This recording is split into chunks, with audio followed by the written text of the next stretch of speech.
अस्सलाम वालेकुम व्यूअर्स, आप देख रहे हैं हमारी खुशखबरी सीरीज़ और मैं हूं अब्दुर्रहमान। आज हम डिस्कस करेंगे सरकारी सतह पर कुछ ऐसे अच्छे इकदाम हो रहे हैं, यानी चीज़ों को कंप्यूटराइज किया जा रहा है, डिजिटलाइज किया जा रहा है, जिसके ज़रिए करप्शन कम हो रही है। काम जो पहले 2 हफ्तों में होते थे अब वो 1 दिन में होने लगे हैं। जी हाँ, ये पाकिस्तान में हो रहा है। सबसे पहले बताते चले, पाकिस्तान में एक पाकिस्तान सिंगल विंडो बनाई गई है, जिसके ज़रिए पाकिस्तान से एक्सपोर्ट होने वाली तमाम अशिया और इंपोर्ट होने वाली तमाम अशिया एक पोर्टल, एक प्लेटफॉर्म के ज़रिए डील की जाएंगी। आप लोगों को शायद इल्म ना हो, बहुत सारे लोगों को ये था कि हमारे इंपोर्टर्स और एक्सपोर्टर्स को कोई चीज़ बाहर भिजवाने या वापस मंगवाने की सूरत में 75 मुख्तलिफ महकमों के साथ डील करना पड़ता था। FPR, कस्टम, मुख्तलिफ बैंक्स, पोर्ट्स, हमारे एयरपोर्ट्स, उसके अलावा बहुत सारे दीगर महकमे थे। अब इन 75 के साथ अलग डील करने में अलग फॉर्म्स लगते थे, अलग टाइम लगता था, अलग फीस लगती थी, अलग रिश्वत देनी पड़ती थी। तो इसकी कॉस्ट कितनी लगती थी? 75 अरब रुपए, यानी $500 मिलियन। और ये कौन बता रहा है? मुल्क का प्राइम मिनिस्टर। ये 75 अरब रुपए की करप्शन बंद होने की वजह से मुल्क में महंगाई भी कंट्रोल हो सकेगी, क्योंकि इंपोर्टेड अशिया सस्ती हो जाएंगी। तो हुकूमत ने क्या किया है, इन तमाम सर्विसेज को, इन तमाम महकमों को एक पोर्टल के ऊपर इकट्ठा कर दिया है, जिसका नाम है पाकिस्तान सिंगल विंडो। और उसके ज़रिए इन तमाम से डील किया जाएगा। जिसने चीज़ें मंगवानी है या भेजनी है, वो सिर्फ एक प्लेटफॉर्म पे दरख्वास्त दिया करेगा और वहीं से उसको तमाम चीज़ें क्लियर होकर मिलेंगी। फ़ीस भी एक प्लेटफॉर्म पे दी जाएगी, रिश्वत कम होगी, चीज़ें बेहतर होंगी। पहले जो कंटेनर 1 हफ्ते में क्लियर होता है, अब 2 घंटों में क्लियर होगा, जैसे कि दुबई के ऊपर होता है। उसकी वजह यह है कि तमाम महकमों के पास आपकी रिपोर्ट पहले होगी, आप क्या मंगवा रहे हैं, किस तरह का मंगवा रहे हैं, कितना वज़न है, बाहर की पोर्ट उसके बारे में क्या कहती है। तो यहाँ भी क्लियरेंस में बहुत सारी आसानी होगी। और ये जो सॉफ्टवेयर है, इसकी बड़ी मज़ेदार कहानी है जो बनाया गया है।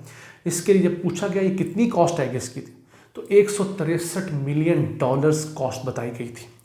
लेकिन पाकिस्तानी सॉफ्टवेयर डेवलपर्स ने इसको सिर्फ $67 मिलियन में बनाया है। तकरीबन $100 मिलियन की बचत की गई है, यानी 15 अरब रुपए की।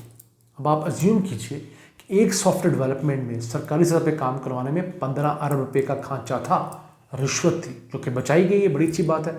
इसके अलावा जो हमारे ताजरों का 75 अरब रुपया हर साल करप्शन की मद में रिश्वतें देकर, फेवर्स देकर ज़ाया होता था, वो ख़त्म होगा, टाइम जल्दी होगा।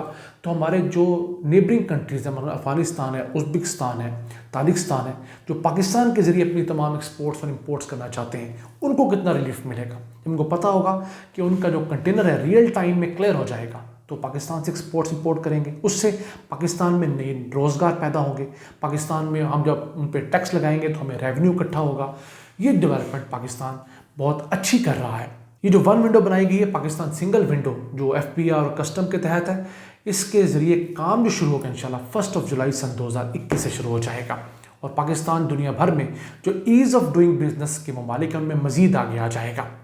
उसके बाद चलते हैं आज की दूसरी खुशखबरी की तरफ। तो वो वफाकी काबीना से आई है, जिसके अंदर फ़ोटो कापियों का और फाइलें बनाने का जो सालाना ख़र्चा था वो 51 करोड़ रुपया था।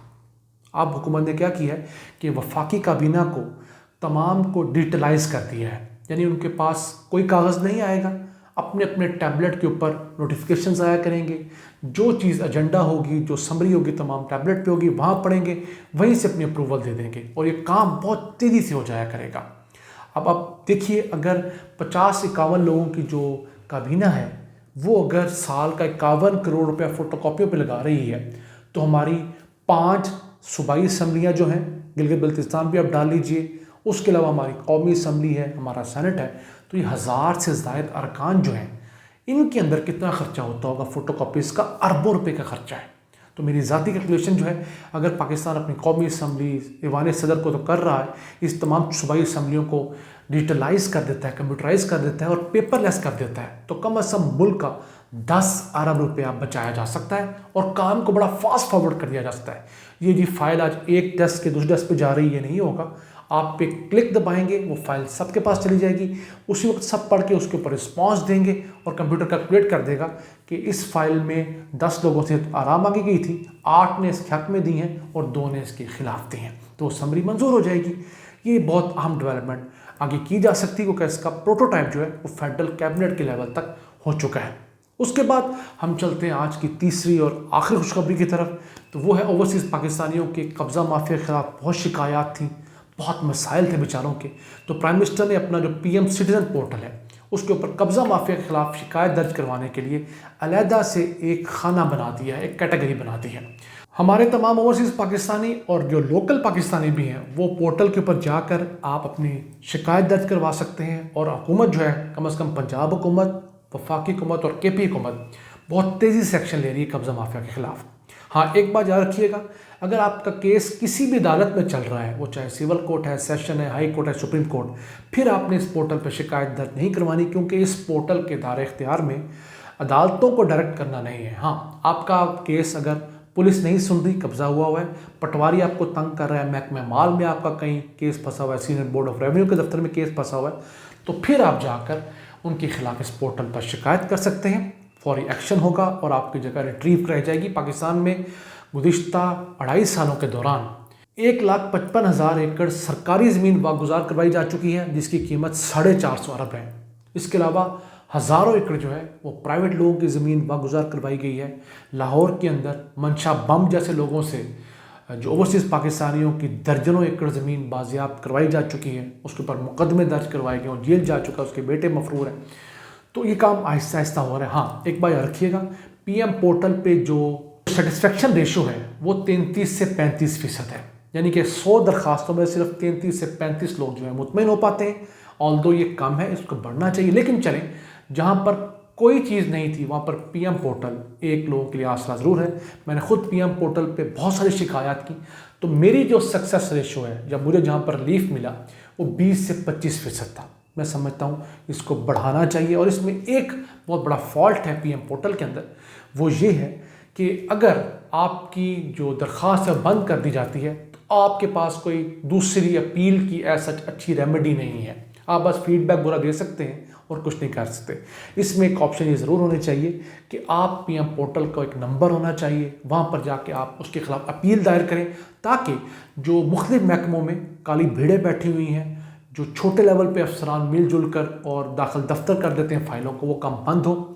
बड़े अफसरों को पता हो कि कोई 2 नंबरी के ज़रिए किसी दरख्वास्त को निपटाना नहीं है, बंदे को रिलीफ देना है। उम्मीद करते हैं PM हाउस पे एक्शन लेगा। वैसे PM ने यह ऐलान तो किया है कि गुज़िश्ता साल के आखिरी 6 माह के दौरान 1,55,000 दरख्वास्तें बंद की गई थी, जिन पर लोगों ने नेगेटिव फीडबैक दिया था।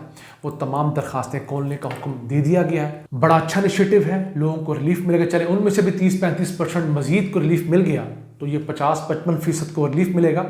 तो आहिस्ता आहिस्ता प्राइम मिनिस्टर को चाहिए कि हर डिवीज़न की सतह पर PM का एक स्पोक्समैन होना चाहिए, जिसके पास जाके बंदा उस दरख्वास्त की बेस पर अपील दर्ज कर सके, ताकि सरकारी महकमे जो PM की तरफ से दरख्वास्त आती है उसको ईजी लेते हैं या उसके ऊपर झूठा सा कोई रिमार्क्स देकर उसको बंद कर देते हैं। उस 2 नंबरी से पाकिस्तान की जान छूटे और PM का एक अच्छा इनिशिएटिव है, इसको अवाम में पजीराई मिल सके। इन अल्फाज के साथ अपने मेज़बान अब्दुर्रहमान को इजाज़त दीजिए और अल्लाह से दुआ गो रहिए कि वो पाकिस्तान पर अपनी रहमतें और बरकतें नाज़िल फरमाता रहे। अल्लाह ने के पान।